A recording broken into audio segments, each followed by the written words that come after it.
Good afternoon, ladies and gentlemen, and welcome to the fourth episode of So Tell Me with Phil Bhojwanay, the show where questions about society and its utter stupidity are raised based on my mood for the day. My guest today is Farrah Krenek. Farrah is an actress who is best known for her role as Farrah, the innkeeper in Orange is the New Black. In addition to acting, she's also a model and an advocate for bullying. Welcome to the show, Farrah. How are you? Hi there. Thank you for having me. I was about to say good evening, but in your case, good morning. Good morning and good evening to you, rather. Now, Farrah, I have to admit something. When I first saw you on the show, or rather in a picture, you sort of reminded me of a cross between Ivan Drago from Rocky IV and Justin Bieber. That's what you look like. Now, have you ever gotten that before from people? Actually, I've gotten Justin Bieber a lot. They've Yeah. actually created some hilarious memes about me online, and I was flattered because, to be perfectly honest, I never really saw the resemblance until people actually started putting, my picture and his together. Yes. Regarding Ivan Drago, I do have to say thank you also because, Dolph Lundgren is really a tower of strength, He and is. his physique. I mean, God knows every woman wishes that she could achieve, such chiseled arms. But unfortunately, as women, we have to work out twice as hard to look half as good. So, thank you on both counts. Well, I'm glad you appreciate that. Now, Farrah, tell me, how did you get that role on Orange is the New Black? What's the story over there? How did that come about? It was, many times people ask me how that came to be, and I wish it was something more exciting. At the time, I was just very worried, very anxious because it had been a dry period for me in acting. There really weren't many roles that I could fit in, and I just decided to. I mean, I saw the casting call at the time it was untitled. I saw a casting call for female inmates, and I had submitted my headshot, but with no response. So I just said, wow, there's really no slot for me. I really don't fit anywhere. So I had gone around the corner to the gym to blow off some steam. Hmm. And I wasn't working out to work out. I was just working out to do something. I just needed to find some movement because I was going stir crazy. And then a friend of mine, he calls me up while I'm at the gym, and he told me, "Did you see the casting for female inmates?"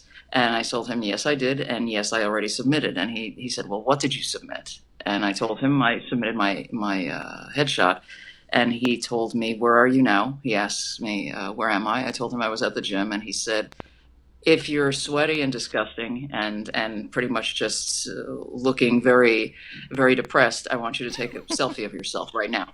You know, and of course he says this to me, and it never crossed my mind to do. So of course I didn't do it there. I came home and I took a picture of myself, and when I had submitted that, I received a call from casting probably within the next 40 minutes, and it was Wow. it was it was a blessing and it was a surprise because it was director select, and that's how my journey began with Orange, and for the first time in my life, portraying the role as an inmate, everything that I hate, I don't wear makeup, I don't wear nail polish, I don't do all of these girly things. That's exactly what production hates too. Okay.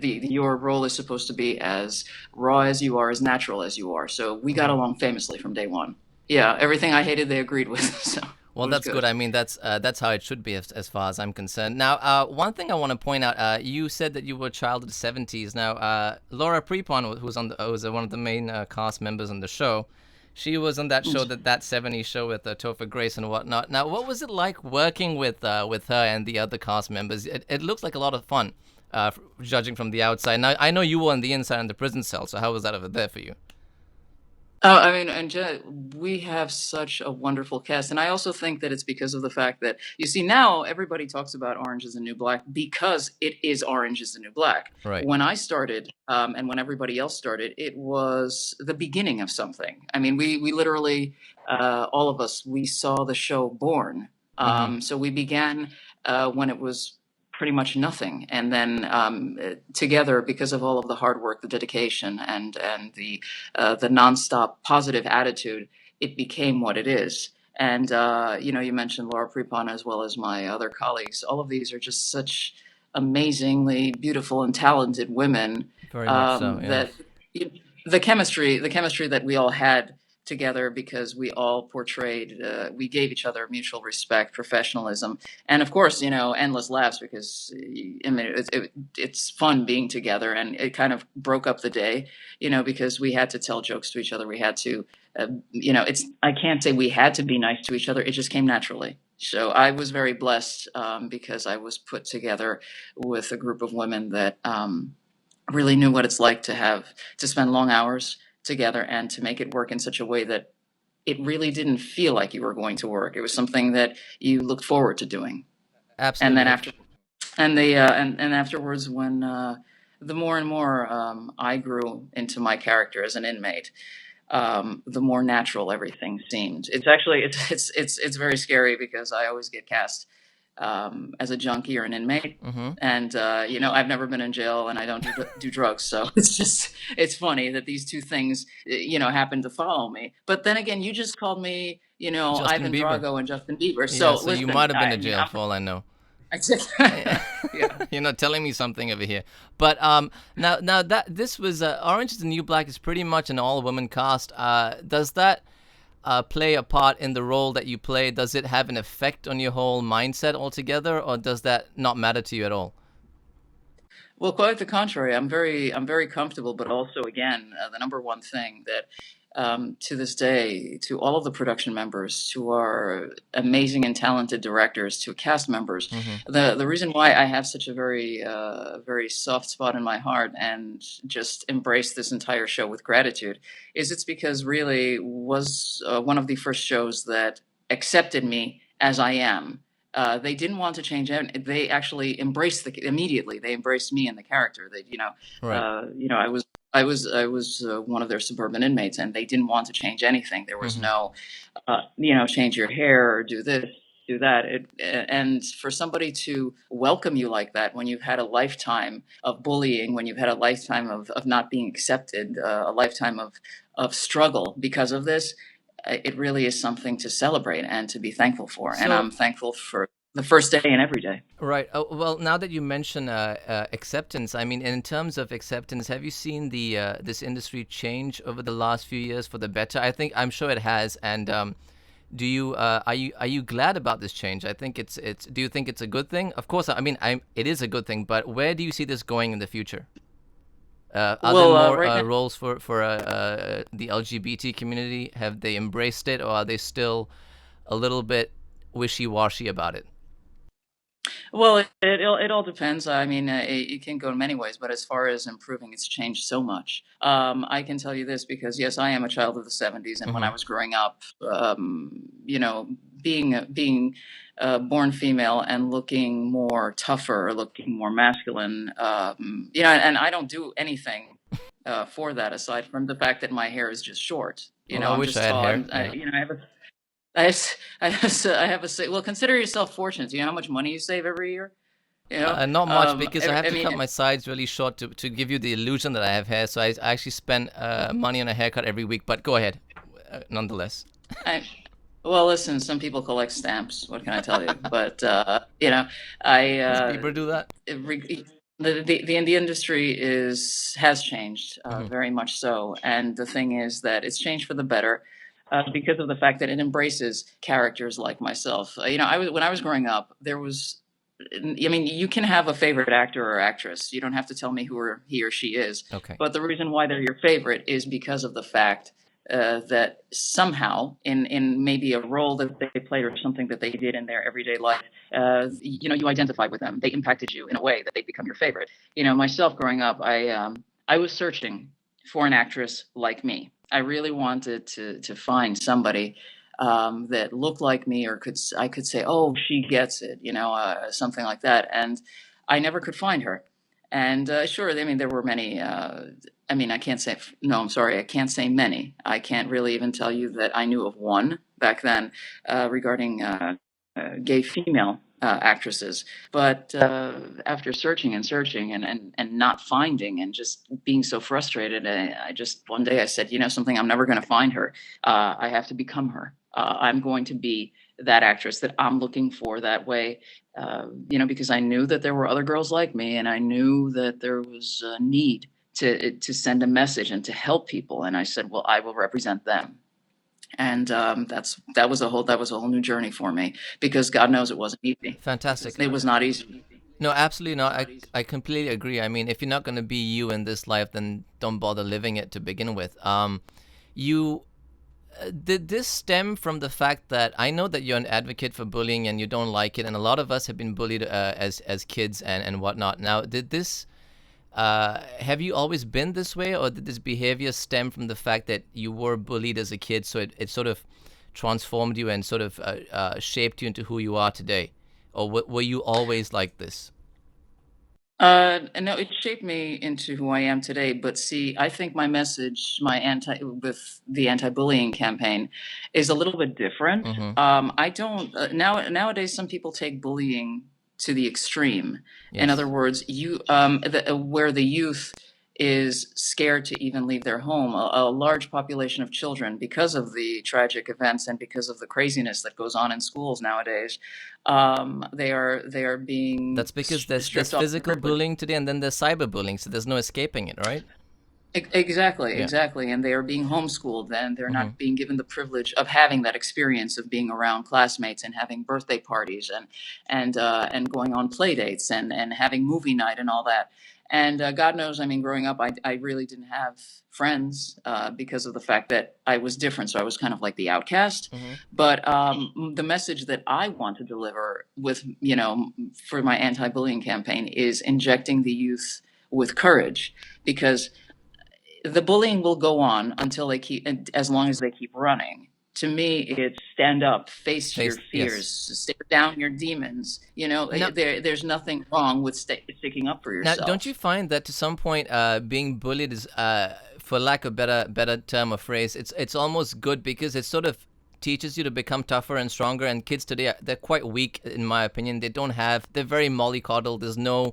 The parents don't push them. You have to. I mean, life's not going to be fair to you outside. You have to sort of take some sort of shit before to get to where you are right now. Don't you think? Whilst bullying is bad, don't you think that it somehow also can be a good thing in some Well, aspect? very much so, because when I was growing up, Yeah. homeschooling only existed in two cases: if it was a child celebrity or an Mm-hmm. actor, or a young child that basically had such a schedule that they could not fit their school agenda into Monday to Friday, Mm-hmm. or if a child was terminally ill That's and right. couldn't leave the household, so they were homeschooled, and not homeschooled by a computer. There was an actual teacher that came to them. So it was very Jeez. different. Still, even though it was homeschooling, but it was a more personal touch. Nowadays, I was surprised to find out that there is a elementary school homeschooling, but online. They actually have this. To me, online, I was shocked when they first came out with college courses like that. Really? Okay. I was I mean, it can be very extreme. And when I was growing up, yeah, you were bullied, but the next morning you had to get up and go to school. That's right. And, eventually, I'm not saying things got any better, Mm-hmm. because honestly, I wouldn't repeat my school years for I, the way that they were for anything. I wouldn't do that. I understand. However, Mm-hmm. I would go back with the knowledge I have and with the courage that I have now. There's also, I am also a ambassador for an organization called 1000 Dreams Fund. That's It right. was founded by our founder, Christy Garten, Uh-huh. and she had a vision. In other words, the number one problem that young women face today is student loan debt, and Yes. In America, at broadening least. their education. Yes, Uh-huh. broadening their education and having extracurricular activities. And it's something that, because of finances, has become so difficult that people are just stuck. So she created 1000 Dreams Fund, providing up to $1,000 for continuing education. Mm-hmm.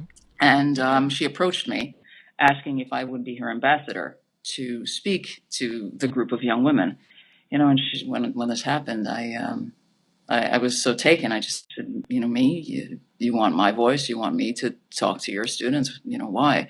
And her response, as well as the wonderful people that are with this organization, was because you speak the truth. Your story is real. And Mm-hmm. I think that they could learn something from this. Right. So, I had the privilege of going to Kansas University and speaking with a group of young girls, genuinely beautiful young girls, and I'm looking at them and I'm saying the only thing that they need is a kind word. They need encouragement. And my message to them is, if I was able to make it, because God knows I'm still climbing the ladder, I'm still not where I would like to be, and even if you ask the most successful person in the world, would you like to be better? Yeah, sure. I Of mean, course, who wouldn't, right? God knows Yeah. I could be better in so many ways, Mm-hmm. but you know, um, fame is a four-letter word.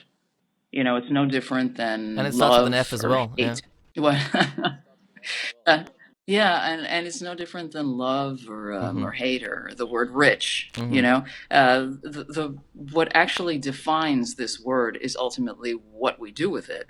And That's there very are a lot true. of celebrities, that will take their fame to walk the red carpet and take pictures and enjoy everything, Yeah, first you class either that life abuse it or has you to offer. elevate it. One of those. I mean, you go either way. It's to go back to bullying. I mean, even with a parent hitting a child, with a father and a son or something like that. I mean, the child grows up. The son either becomes like the father or he goes the other way. So there's two sides to a coin always. And I think same thing with what you're saying with fame.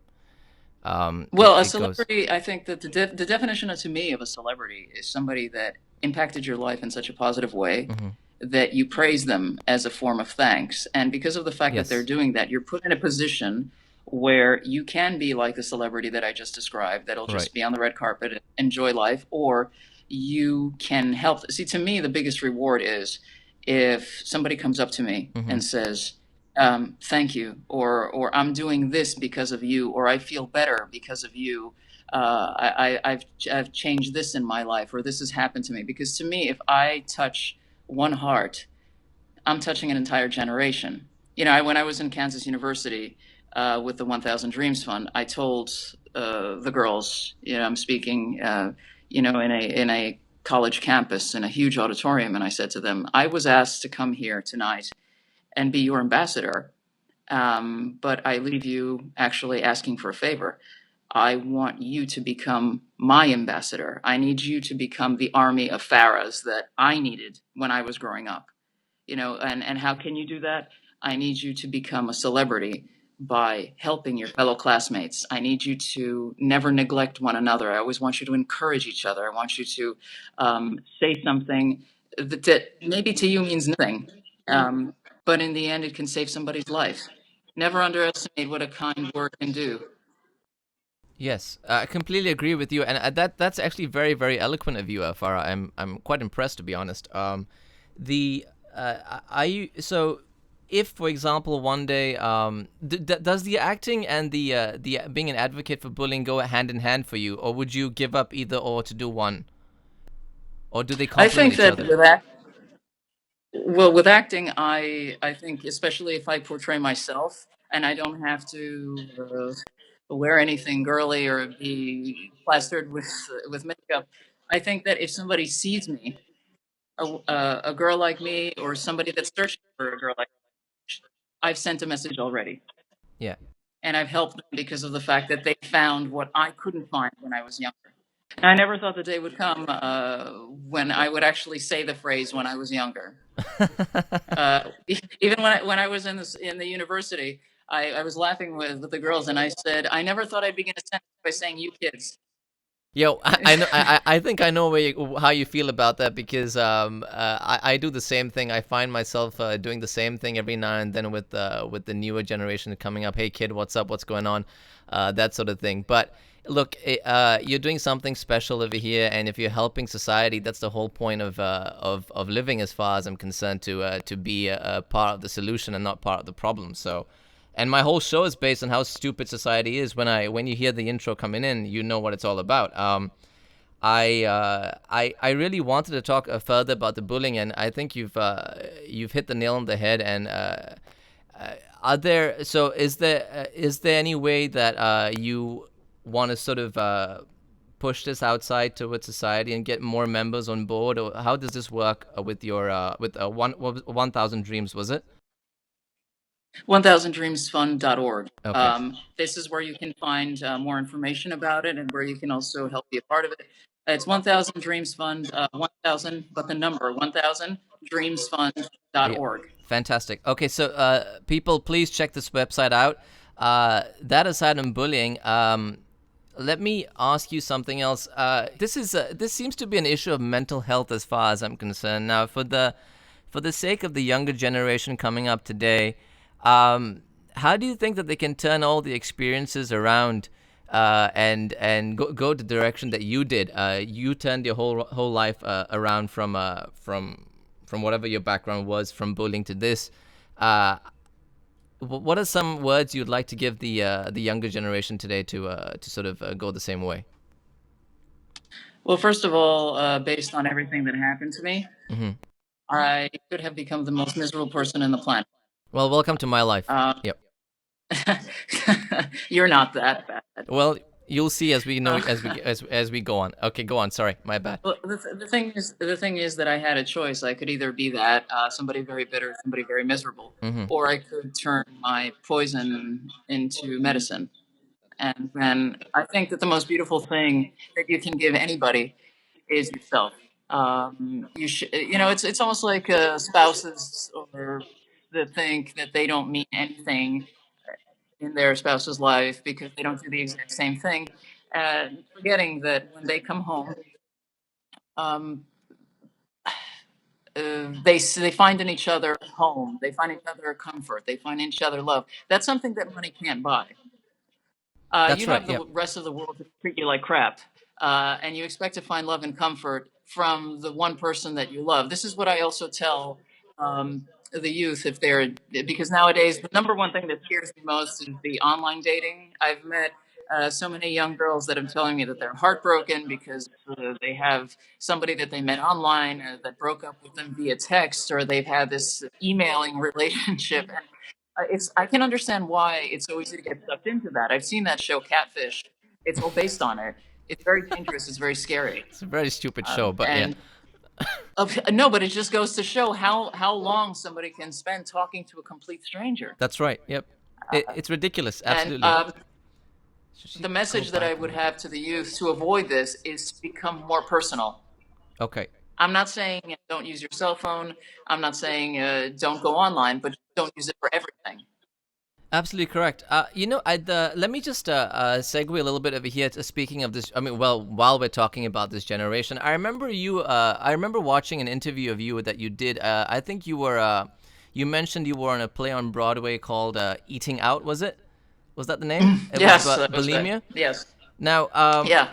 let me just tell you something over here. What I don't appreciate about society is that there seems to be a double standard over here because you can't fat shame anyone or a girl, but a girl or a guy, but you can seem to skinny shame today. I don't like that. Look, as far as I'm concerned, why the double standard? Either or neither nor. Do both or don't do any at all.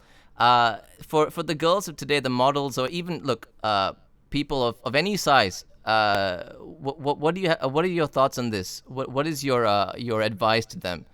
Because I know that the play Uh, had some before meaning to it. Yeah.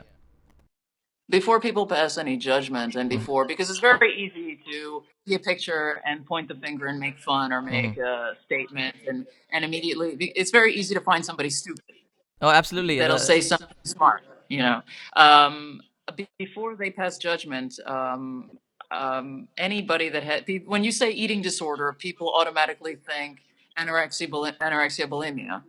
Um, Eating disorder can actually be the opposite. Somebody that has gained a lot of weight, somebody that is obese, it's an illness, and it's also psychological. The majority of the people that are going through this are suffering from a very bad psychological problem, and we, instead of trying to help them by saying these things, we make them suicidal. I remember when when I read about the casting call and I was called in to read for this Eating Out. I was just basing the story on the title, Hmm. Eating Out, and here I'm thinking, oh, it's going to be a play about friends going out Friday night. probably partying. I never thought for a second that this play was about what I was going to find out it was about. Okay. And then I have found out that the writer of Mm-hmm. the play was the sole survivor of her and her three best friends. Her three best friends passed away from anorexia and bulimia. And when I heard about that, when they said this to me, I completely froze. Because I had suffered an eating disorder, Oh, you uh, did. Okay. very bad. Yeah, Okay. and yeah, it hit me. It was very close to home, and I just didn't know how to Jesus. Yeah. react. But Yeah. then I said to myself, "Well, this is now a duty. This isn't so much just a position as an actor or a role that I would like to take on. This is something that I have to do." Are And you a then method there actor, by was the way, or are you just act for the sake of for love of the game? Is that what made you no. take on Well, the see, role? the thing. You mean when I took the role of Melanie, I took it because of the fact that I had to. It Okay. became when I read for it. In other words, it was no It longer a consumed role. you. It It was a consumed you, for lack of a better word. yeah. Well, yeah, Yeah. and yeah. Well, I know. No, the thing is that there were two groups of us, Okay. and then at one point when we were doing rehearsals, we were supposed to criticize each other to see how for example, how I could help the other Melanie get sharper in her craft or what she saw wrong with me. So when I went to see the other group of girls, um, the Melanie was very she was a big girl. She was a talented actress, but she was a big girl. And then when they were doing their monologue and everything, when they were sitting down, she was very loud, very energetic, very happy.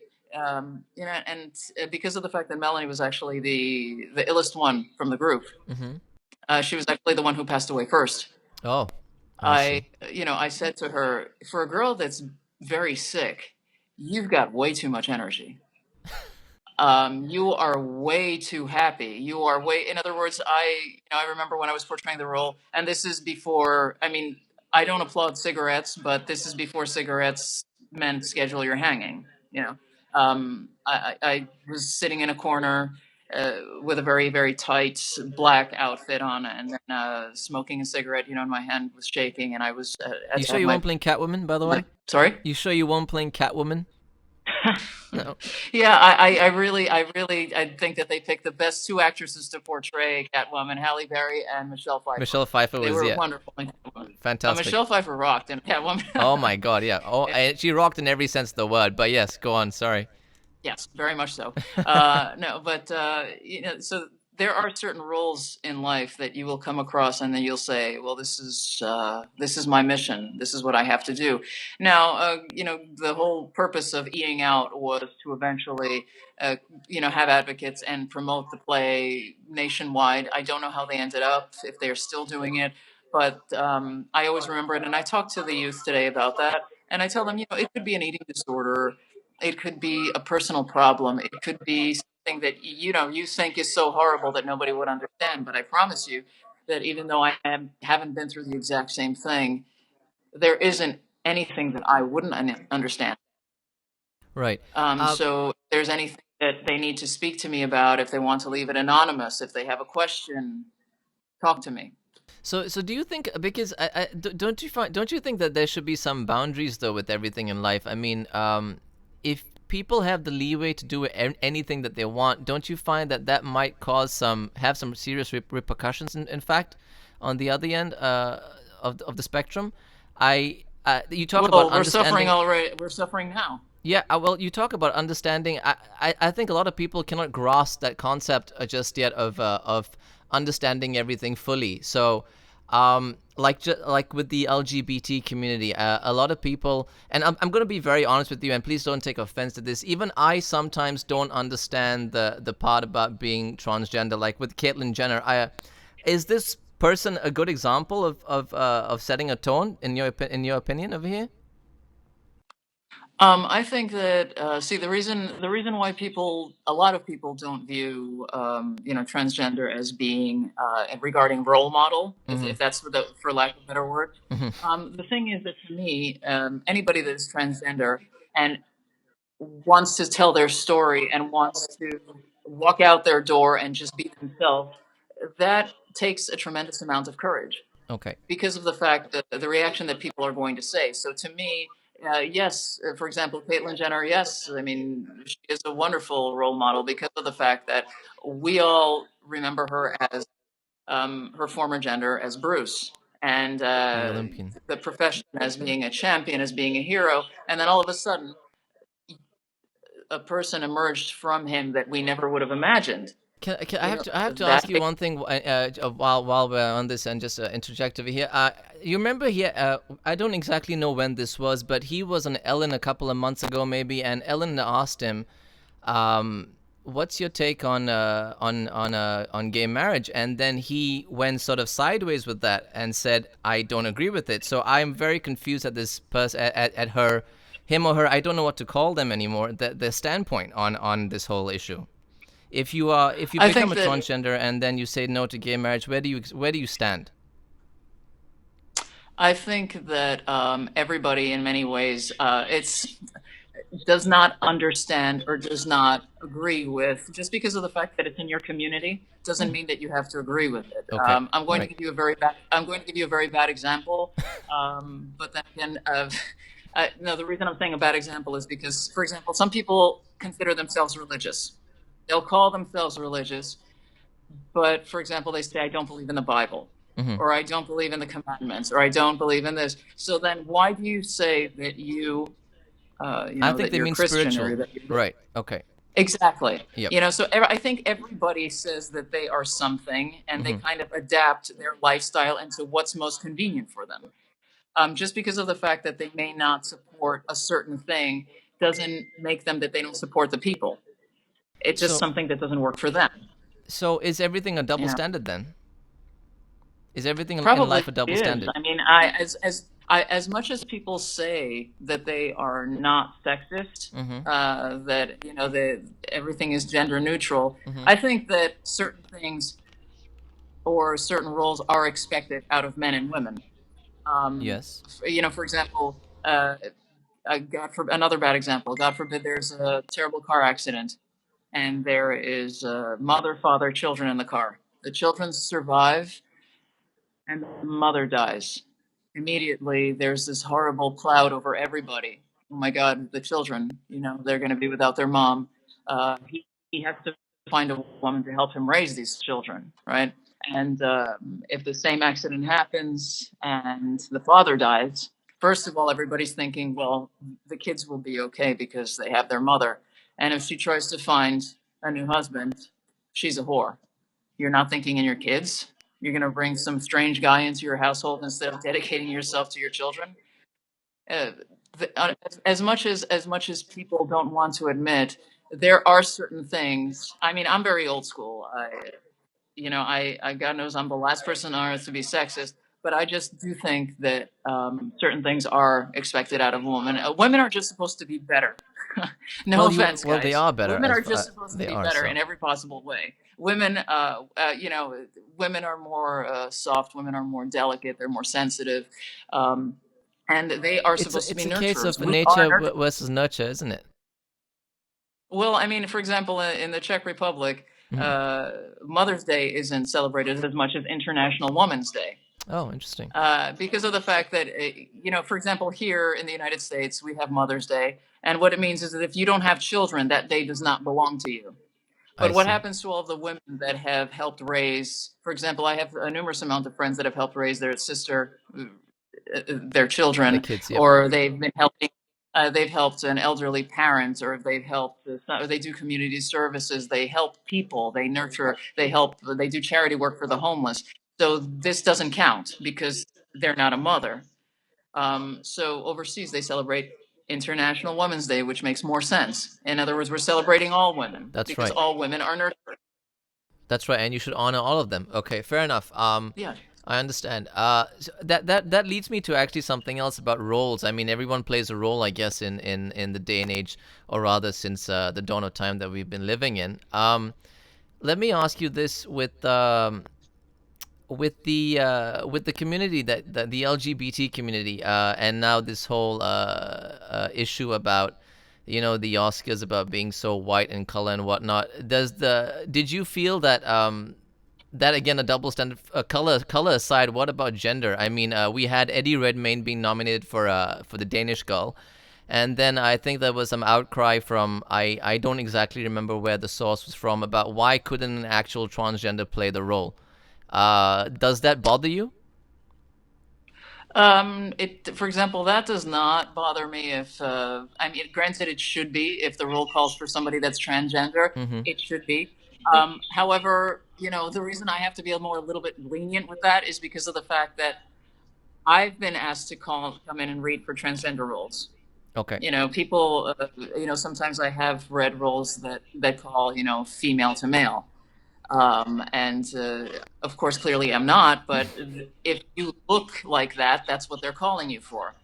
Exactly. It's I mean, there's a hidden agenda to everything, isn't it? Well, for example, when if you're a casting director and you call the script reads for a gay man, mhm. I mean, you would normally expect somebody a little bit more effeminate to come in the room, or basically a man that clearly can tell that he's gay. Well, that's why they picked Eddie Redmayne. I'm joking. Go ahead. Yep. The thing is that my number one problem is that when they call for gay female, Mm-hmm. usually not all the time, but usually the very very feminine woman Okay. that will walk, that gets the role, and that upsets me because I'm thinking, where's there a slot for me, or where can I fit in? If the moment that I walk in, I don't know if they probably feel a little bit intimidated, or maybe it's just I don't know how to describe it. So Probably in it's Hollywood right now, are LGBT roles opening up, or are they not? In your They're opening opinion, up everywhere. they're okay. They're opening up everywhere. Yep. Now pretty much a gay cinema has multiplied itself into being something. So it's not just out there; it's actually wanted. It's desired, Okay. and that's wonderful because of the fact that many people can identify with new characters, and we need that. Yeah, a lot more opening up these days with the times we live in. So this is good news. I mean, everyone should be more accepting, and of course, we can't say the same about Donald Trump. What's your take on him? I just want to just sort of segue to him for a little bit. Being, I don't know why I brought up Donald Trump, but he's just been pissing me off lately. So, any take on this man? I have to be honest. Yeah. I have to be honest with you. I remember Donald Trump growing up, and because his, he has children that are nearly my age. Mm-hmm. So you have to understand. I grew up with somebody. This generation is viewing him as a candidate for president of the United States. I grew up knowing him in real estate. That That's what is I know him as well, though. he Yeah, he's taken on now right now a completely different path in life. So he's bored. it's like night and day. I mean, Ivana is actually from the Czech Republic. So Yep. in other words, it's as if you were to ask me what I think about Prince William or the royal family. I mean, I grew up remembering Princess Diana and Charles and all that, and this is a family here that I remember in a certain way. So the role that he's taken on now is completely foreign to me. Yeah, and It's foreign is yeah. the correct word because he doesn't like foreign. But look, on that note, I think we That's go on. That's actually very strange because he does have quite the international family. I I mean, know, so and that's one thing that's what I don't understand. as far as I'm concerned, the man is a walking paradox and an idiot. But I hope America gets their act together because right now this is a big Shakespearean act that they're putting up. I don't know what to say. It's embarrassing. It's scary to let alone the man who's running for president and people taking this guy as a serious candidate. Oh my God, I don't know what to say. Um, but one more thing, actually, Donald Trump aside, I saw the movie Sisters with Tina Fey and Amy Poehler, and I actually spent a year with Second City. Not a big fan of them because they become very too PC with their humor. But Tina Fey and Amy Poehler came out from a time when it was booming. It was fantastic. And I saw you, but you had a very tiny role in that movie. But you were there nonetheless. How was it working with both of these ladies? Well, with Tina Fey, I mean, first of all, both Amy and Tina are absolute darlings. I've heard, yes. Again, this was nearly an experience just as good as with Orange, Hmm. because of the fact that we were together for quite some time. We were, filming in Long Island, and there were extremely long hours. And we would all be having lunch and dinner and our food in the same room. And when you spend that amount of time, you only have to pray to God that you are given cast members that you have a very good chemistry with. Absolutely, So yes. they really, it's almost as if we had been working together for years. They were always very kind to me. They were very good to me. I was one of their softball team players. Hmm. So doing that, and of course, naturally, I was given the opportunity to have a few extra roles there because of the fact of my height. They kind of made me, look more intimidating and all that. It's just funny because it's the exact opposite of how I am. I just Hence think it's that a whenever role, yeah. somebody sees somebody tall, they think, you're ready to kill dinner, and I really, it's the exact opposite of my nature, but it was a genuine It pleasure. was a pleasure, And yeah. now you're making me remember those days, I miss them. Well, I mean, I'm glad to see you rising up the ladder. You're a very nice person. And I hope that you get more roles because I do enjoy seeing you on screen. Even though the Thank role you. in Sisters was small, and but I think you'll get there. I have no doubt about that. Now we're running out of time over here, so finally on my show, I always have a question that I ask before I go, and I think you'll like this question. Historically, what were we as a society? Where and what are we now? And where do you see society going in the future? I think that way back when, even though we really didn't understand much, we were better. I agree. Somewhere along the line, we lost that due to technology. That's the reason. That's the only reason, because people are still people.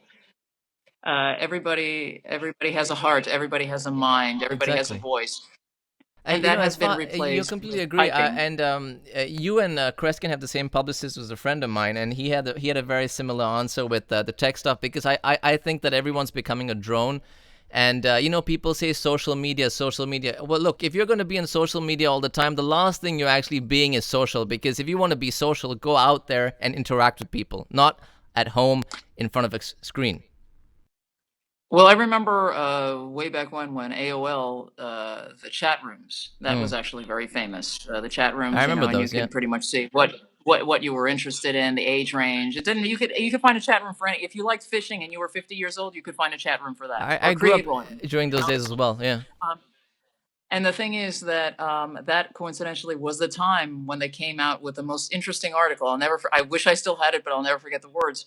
They said that even though you feel that you are surrounded by people, it has been proven that the more time you spend online, the more isolation you suffer. Yes. Exactly. And it's true. You're just being entertained, and you're not dealing with people. And going back to your original question, I just think that if we need to kind of reverse the whole usage of technology, kind of modify it a little bit, use it because it's a part of it, a part of us. I'm not saying it's not a good thing. Text somebody if you're running late. Text somebody if you need to pick something up on the way home, but don't use it as your sole form of conversation. Yeah. To, Just the, to this have point, that if balance. somebody, yep, if you yell at somebody or you raise your voice and say hi or watch out, they think that you're yelling at them, that you're going to attack them. It's become to a point where people have become so desensitized. It's Right. almost like breeding a generation of killers because they're not used to human interaction. Yep. I That's mean, you can't even exactly that. buy groceries online. No, that's exactly what You it don't have is. to leave the house if you have everything set in your. You would never even have to leave your home for anything. And that's exactly why America is so fat. But on that note, I would like to thank you for coming on the show. It was an absolute pleasure, Farah.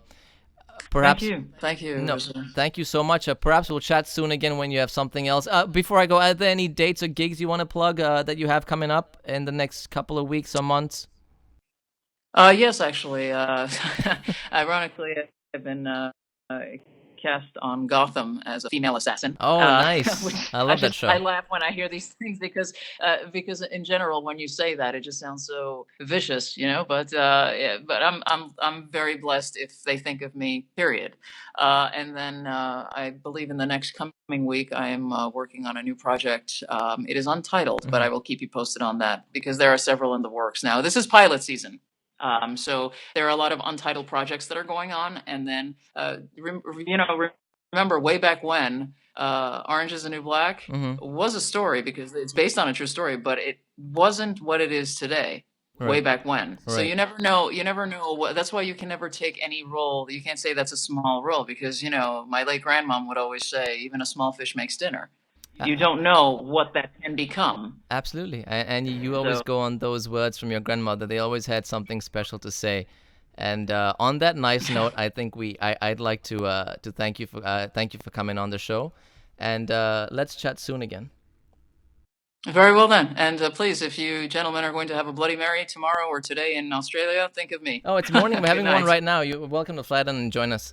All right. Thank you, Farrah. All right. Peace out, society, or try to be that way at least. Cheers.